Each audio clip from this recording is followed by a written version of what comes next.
હે ગાઈસ, જય માતાજીને જય શ્રી કૃષ્ણ બધા મિત્રોને. મારા નવા મિની વ્લોગમાં તમારું સ્વાગત છે. આપણે આઈટીઆઈને આવીને જોયું તો સાહેબ તો હતા નહીં, તો આપણે હવે બીજા સાહેબ પાસે ક્યાંક જાહું સાઇન કરવા. તો ફાઇનલી ગાઈસ અમે બીજા સાહેબ પાસે ટ્રેડમાં સાઇન કરાવીને અમે નીકળી ગયા હતા ઘર બાજુ, અને હવે આપણે ઘરે જઈએ છીએ. ચાલો.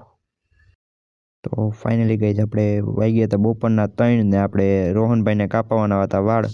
તો આપણે આવી ગયા હતા વાળંદની દુકાને, હું કૃષાલ ને રોહન ત્રણેય. તો ફાઇનલી ગાઈસ થયા 4:15 ને અમે આવી ગયા હતા બે ભાઈઓ મેડિકલે, અને કૃષાલભાઈ ભજન સાંભળતા હતા અને ગાતા હતા, બે કરતા હતા. તો ફાઇનલી ગાઈસ ટાઈટ બહુ હતી તો આપણે ક્યાંય ગયા નહોતા ને ઘરે ને ઘરે કરી નાખ્યું આજે તો તાપણું. એ ગાઈસ આપણે વાગ્યા છે 11:30 ને આપણે તાપણું કરીને આવી ગયા છીએ અંદર, અને હવે આપણે બેસવાનું છે વ્લોગનું એડિટિંગ કરવા. તો આ વ્લોગને કરીશું એન્ડ, અને કાલના વ્લોગમાં મળ્યા. ત્યાં લગી બધા મિત્રોને જય માતાજી, જય શ્રી કૃષ્ણ. તો મારી યુટ્યુબની ચેનલને તમે સબસ્ક્રાઈબ કરી કે નથી કરી? ન કરી જલ્દીથી કરો. મજા આયા.